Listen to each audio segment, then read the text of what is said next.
రంగనాయకమ్మ కొత్తదా, లేకపోతే మల్లన్న సాగర్ కొత్తదా, కొండపోచమ్మ కొత్తదా, ఏది కొత్తది? మిడ్ మానేరు కొత్తదా? ఏది నువ్వు కట్టింది? నువ్వు కట్టినే 3 పిట్టగోడలు కూలడానికి సిద్ధంగా ఉన్నాయని చెప్తుంటే సిక్కు లేదా మీకు? అర్థం కావట్లేదా మీకు? కట్టి నింపితే మళ్ళీ తెగి ప్రజల మీదకి పోతే ప్రజా నష్టం జరిగితే కాంగ్రెస్ వాళ్ళ కట్టరాదని చెప్తానికని తెలియదు మీరు చేసే శకలు. అరే బేవకూఫ్, ఎన్నిసార్లు చెప్పినాం? నాగార్జున సాగర్ అనేది ఎన్ని సంవత్సరాల క్రితం నెహ్రూ కట్టిండది. లీకులు తప్పితే కూలలే కుంగలే. శ్రీరామ్ సాగర్ 215 టీఎంసీలు. చూడు పో అక్కడ. నువ్వు కూడా ఇరిగేషన్ శాఖ మంత్రిగా ఉన్నావు కదా. ఈయనకు ఇప్పుడు పట్టిసీమ గుర్తొచ్చింది, ఇప్పుడు రాయలసీమ ఎత్తిపోతలు వచ్చింది, దేవాదులు ఎందుకు ఎత్తిపోస్తలే, సీతారాం సాగర్ ఎందుకు పోస్తలే. అసలు ఫస్ట్ నీ కాళేశ్వరం ఏమైందో చెప్పు. నీ మామని చెప్పమను. మీరెందుకు చిల్లరగా లెక్కొస్తున్నారు? ఒక ముఖ్యమంత్రి ప్రతిపక్ష నేతని అడిగిండు. ఏమని అడిగిండు? ఒకవేళ నీ కొడుకు వారం రోజులు మా నాన్నకి ఇవ్వమంటుండు కదా, నువ్వు వచ్చి ఇగో ఇట్లా చేయొచ్చు అని కన్విన్స్ చేసి 3 సంవత్సరాలు తీసుకోమన్నాడు. మీ బామ్మారిది వారం రోజులు అన్నందుకు నువ్వు నాకు 3 నెలలు అన్నావు. అంటే 3 నెలలు 9.5 సంవత్సరాలు చేయలేదు, 3 నెలలు చేస్తా అన్నావు. 3 నెలలు చేస్తా అంటే నీ బామ్మారిదికి నీకే మధ్యన తేడా ఉంది. తేడాగాళ్ళకు ఇలా కాళేశ్వరం మీద ఫాల్స్ ఎందుకు?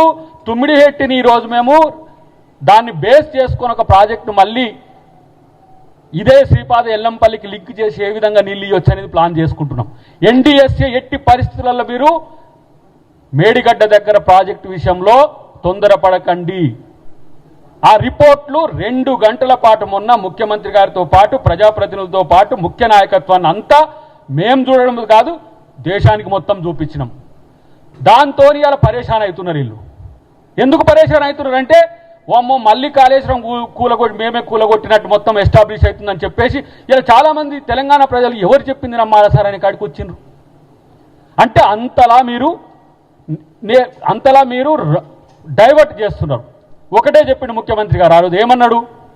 నీ వెన్ను పూసలో 3 పూసలు తొలగితే నీ బతికేందో ఒకసారి చూసుకోమని చెప్పిండు.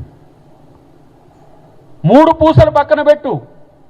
ఇవాళ అక్కడ ఉన్న ఎక్స్పర్ట్స్ ఎవరైతే ఇచ్చిన రిపోర్ట్లో బునియాది మన ఊర్లలో బునియాది ఎక్కడికి తీస్తారంటే గట్టి మట్టి వరకు బునియాది తవ్వి అక్కడ నుంచి పిల్లర్ వేస్తారు.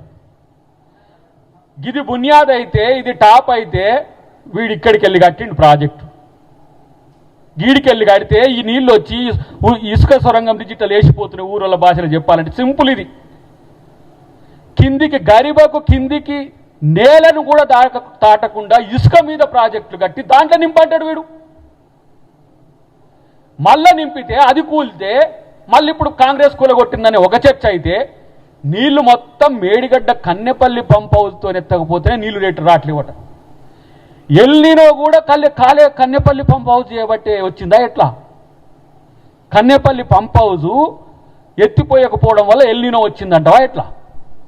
ఇక ఈ రాష్ట్రంలో చెరువులు లేవు, నదులు లేవు, ఏమీ లేదు. ఒక్క మేడిగడ్డ ఉన్నది. ఆ మేడిగడ్డ నుంచి నీళ్లు నింపి కన్నెపల్లి నుంచి ఎత్తిపోస్తేనే శ్రీపాదెల్లంపల్లికి నీళ్లు ఉన్నాయి తప్పితే ఇక నీళ్లు రావు వీళ్ళ లెక్కన ప్రకారం. ఇది మీ తెలివి. ఇట్లాంటి పాగల్గాళ్ళు ప్రతిపక్ష నాయకులం అంటూ ప్రగల్భాలు పలుకుతారు. అసలు ప్రతిపక్ష నాయకు అంటూ అడ్రస్సే లేడు. ఉనికి కోసం బీజేపీకో ఈటల రాజేందర్కి మధ్యలో కొడుతుండే ఈయన చిన్నగా. ఈయన అడ్డుపోతాడో ఆయన నీటి తెస్తాడో తెలియదు. మరి ఆయన అదే పాట పాడుతుండే, ఈయన అదే పాట మాట్లాడుతున్నాడు. ఎవరి కోసం సహకరించుకుంటారో మరి. హరీష్ రావును బీజేపీలోకి తీసుకుపోవడానికి ఈటల రాజేందర్ మరి మద్దతుగా ఉంటాడో, ఇక పోయినవన్నాడు ఏం లేనట్టుంది. కానీ ఇట్లా అని చెప్పి బీజేపీలోకి పిలుస్తానికి మరి ఆయన మధ్యలో కొడుతుండో. కానీ ఒకరి పాట ఒకరు మంచిగా పాడుకుంటాడు కూని రాగాలన్నీ కూడా. ఇదే మరి బీజేపీకి కూడా సవాల్ ఇచ్చింది కదా.